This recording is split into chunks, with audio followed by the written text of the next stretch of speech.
Tigercast fans, it's time for Tigercast Talkback, where it's your turn to have your say about the amazing back-to-back win over in Perth against West Coast. 49 points we won by.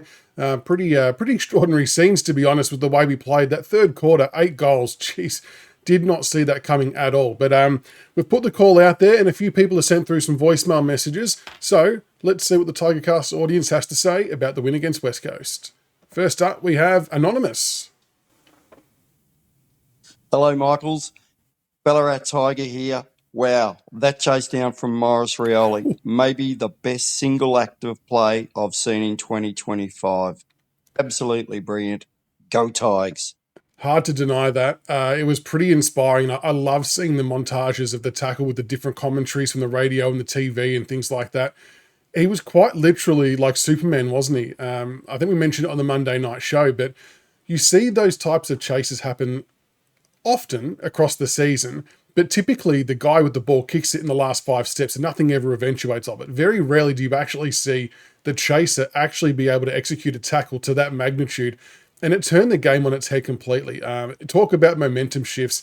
That, and Uze identified it post-game. It was an uplifting moment for Morris, for the team, and it set the tone for us. And I love all the images and the photoshopping that people have done of it as well. With the raw photo, the raw standstill shot, you'd be forgiven for thinking he was superimposed, looking like Superman being bloody horizontal. It was a fantastic effort. Absolutely love it. So thank you for that, and it's a great shout. Next one we've got from Nick. Yeah, g'day. Yeah, awesome display last night. MJ, what can you say? Just brilliant, absolutely brilliant. Definitely was. What I do want to mention is Uze's coaching. I mean, I've been his biggest fan since he started, and I just don't understand the criticism that he gets with the squad that he had last season and this season. And to see the boys do what they did last night, and the moves that Uze made to change direction of the game at times, just proves he's 100% the right man for the job. Yeah, I think he is. And all you fools that are doubting his coaching ability, well, you're just fools. Simple as that. Fair enough, Nick. Very passionate there. I like it. Now, look, Uze, I think people get his coaching really, really wrong. I tend to agree with you. A lot of people I've found struggle to understand the reality of where we're at. Like, they're kind of expecting to see this 2017 to 2018 version of the Tigers game plan just rolled out in 14 or 15 weeks. Like, it just doesn't happen. So I think when you sort of step back and break it down and realize that, and other coaches have spoken about this too, I think Chris Fagan might have been one, that in the off-season, they don't actually get all that long to teach and implement new game plan with the players. So this is why game plans take 5 or 6 years to implement year on year on year before it starts to come off on the field. And when you sort of take that into consideration, plus with the amount of new players that we've got Uze, who's a new coach with new ideas. And let's make no mistake, and we've said this before, last year, to Nick's point, with the list that he had, I don't count last year as a year. He couldn't implement anything in that year. The players were checked out. He had dimmer assistants still. It just wasn't his first real crack at it. This year, 2025 is his first crack at it. And you've got to look at the game plan like a cake in terms of a layered cake. So we're currently at the base level. So we've got a basic game style. Unfortunately, we don't have much variation to it because we could only teach just that one level. And when teams work it out, it is easy to counter because we do the same thing repetitively, but we're instilling it, ingraining it, what we want to try and do. Next year, you'll see another layer added on top. The year after, another layer added on top, and so on and so forth until you formulate a big grand game plan. You only have to look as far as Hawthorn with Sam Mitchell. They were on the ropes for many years and people were doubting his coaching ability too. But it was just the implementing of the game plan slowly over time until they all catch up to speed, they all get on the same page, and they can execute it at a high level. That's where we're going to get to. And that's going to be 2 or 3, not even 2, it's going to be 3 or 4 years away before we start seeing that. So I'm with you, Nick, that I think we have to just take stock a little bit on the Uze front. I can definitely understand the frustration when people see us kick down the line all the time and things like that. But again, Uze's not telling them to do that. that's not an Uze game plan issue. That is a credit to opposition for the way they set up issue, and forcing us to go down the line. And we just aren't yet developed and experienced enough to change angles and penetrate as much as we would like to. And it's just that simple. So I'm with you, Nick. We've got to give Uze time. You can't pass judgment till at least, I think, 2027. And I know some people won't like that, but we've got to sit tight. If we had to pull the trigger on Dimmer, we wouldn't have won those flags. So I think as a club and a supporter base, we do understand the value of holding on and just waiting and seeing what unfolds. But thank you for that one, Nick. Ash is next up.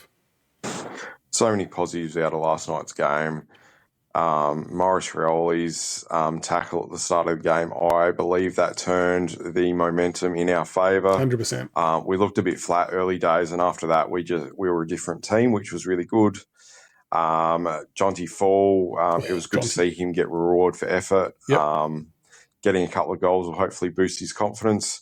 I believe he's going to be a better forward long-term than Job Shanahan. I know a few people are saying that we should have got Shanahan over Fall, but I'm a big believer in Fall.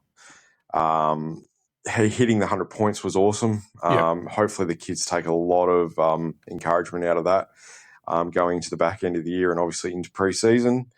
And question for you, Michaels, if you had to keep one of Sonzi or Dow on the list, who would it be? I believe that was one of Sonzi's best games for quite a few years, and it's just going to be an interesting one because I feel like they're the two players that will be on a knife's edge come the end of the year to keep a list spot. Jeez, Ash, that's a tough one. Good question. Look, everyone knows I've been a real big supporter of Thompson Dow. I thought he's done a tremendous job, especially last year when he was asked to play a role that he wasn't meant to play. Sonzi, I've backed him in as well, so I tend to go for the underdogs a little bit and try and hope they come good. But if the Sonzi we saw on the game against West Coast is what we're going to be getting from him as a baseline level, I think that then he's got a higher ceiling and is far more valuable of an asset than what Thompson Dow is. And I'm actually a little bit worried about Thompson Dow's injury, to be honest. He hasn't seemed to progress very well at all over the last sort of 4 or 5, 6 weeks even. Has it even been 6 weeks? Maybe I went a week too far there. But you know what I mean. He's struggling to come back from that. And yeah, I wouldn't be against keeping Dow for depth next year, but with the amount of players we've got coming through, if I had to pick between the two of them, I think I would keep Tyler Sonzi because the weapon of his kicking, like we saw that kick off the half back line into the middle of the ground. Dow can't do that. Dow's an extractor, gets the ball out, feeds it to our outside players, which is an important role, don't get me wrong. But I feel like those type of players are a bit easier to find and to plug and play. Whereas someone with Sonzi's skill level and execution of taking off those passes to open up the ground, not everyone can do that. And I think that is worth a bit more to the side at the moment. But it's a really good question. And I love your comments on Jonty Fall as well. It was awesome to see him kick the multiple goals. I tend to agree that he'll take some confidence from that going forward. And breaking the 100 points, yeah, it was one of those things to tick off the list, wasn't it? So very glad we got that done. But thank you for that, Ash. Next up, we've got Danog. It was a great win, honestly. Wasn't one that I penciled in, considering it was over in WA. Neither did I. Thought, with a few of our outs, it might be a bit of an issue, but clearly not. This is the ball movement that we were expecting to see. Yeah. Obviously, at the start, it just felt like same old, same old. I don't want to be a negative Nancy, but it is West Coast. There's a reason they've only got one win. And I want us to dish up that level of performance for a team outside of the bottom three. So the game that I'm actually looking most forward towards is, one, the North game, because I'm going in Tassie, and I know they're a bottom three team, but still, they're much better than West Coast. But it's the St Kilda game. That's the one that I think is going to be really telling of how we are as a team. I actually kind of want to lose that one just for our draft pick hand. And I want to beat North because fuck North. Yeah, that makes sense. It's going up against Ross, who's probably going to put on some really defensive park the bus sort of strategy. Yeah. I want to see what Uze can do. And Saints are just in general a much better team than North and West Coast. So they'll be our first real test without being hopefully too hard of a test. Thank you for the message, Dan. It's an interesting point you make. And look, I know West Coast, are obviously down there for a reason. I suppose the reason why I was impressed with it is because that was one of the few games left that they were going to set themselves for to win, because there's not many other chances for them. And they really needed to win that to keep their hopes alive of not finishing last if they didn't want to finish last. Your point is right, though. I mean, you do want to see it happen against better sides. You'd love to see it happen against North as well, to your point. But St Kilda's not a bad one to earmark. I mean, traditionally, they've actually always got the better of us matchup-wise, even when we were flying in 2017. Remember, they smacked us by 70 points or whatever it was, and no one understood why. So they are typically a good matchup, but I feel like the list dynamic shifted a little bit, and it would be a game that you'd love to see us set ourselves for and have a real red-hot crack at. I think that's not a bad measuring stick. I mean, you would hope to see it for at least 2.5 to 3 quarters, right? Maybe not to the same level we saw it against West Coast, because St Kilda are going to be better at blocking that off and a bit more experienced. But you want to see it, a bit more frequently than what we saw against like your Geelongs, your Adelaides, and teams like that. But it's a good point. It's a couple of games to keep a close eye on. Geez, that was difficult to say. So that's a good shout. I like it. And the final voicemail message we've got is from Paul. Hi, Tigercast. Hi, Michaels and the team. What a great victory last night. So good to see so many players involved in the victory. Special shout out to Sons last night. Yeah, very He had good. a terrific game. Great to see him back up from the previous week, which was a great disappointment to him. Good to see Jonty Fall get multiple goals. Gee, he competes well. He does. I'm glad to see that Sims clunked a couple as well. And no doubt that was one of Morris's best games for the club. Easily. The defence held up well. I've never seen an athlete change their profile and skill level like Youngie has. He has just come back a completely different player after that ACL. What a wonderful performance. Keep up the great work, Tigercast crew, and go Tigers. Thank you very much for that, Paul. Appreciate it. Yeah, Tyler Young, you're bang on, mate. You're bang on. I thought he was a reasonably solid player for us before he went down with the knee, but he definitely wasn't at the same skill level back then that he is now. He's gone at 100% against West Coast, and I think he went at 95% against Essendon. And again, I know some of the commentary around it might be, but they were the, two lower ranked sides, and that's true, but you still got to execute your passes, right? So he was still hitting all of his targets. It feels like he's playing. He knows his limitations and he's playing within those, so he's not trying to take off anything too dangerous. But he's actually running the ball from the back line too. Like he's been in link-up plays. He's been really, really impressive. I cannot see him being dislodged from that back line this week, which is going to be a very interesting selection.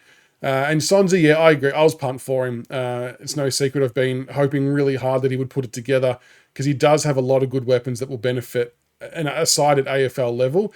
And it just seems like that game against Essendon might have just been the catalyst, the penny drop moment that, hey, if you're not going to put your head over the football and go when you have to go, you can't play. And I reckon there would have been some conversations midweek.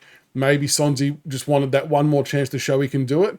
And he obviously G'd himself up and got him prepped for that game, and he played a ripper, which was good to see. So love your work there, Sonzi. And thank you again, Paul. That's it for the Tigercast Talkback, though. Thank you to everybody who sent through voicemail messages about the game. I appreciate all of the feedback and the thoughts and opinions on the game against the Eagles.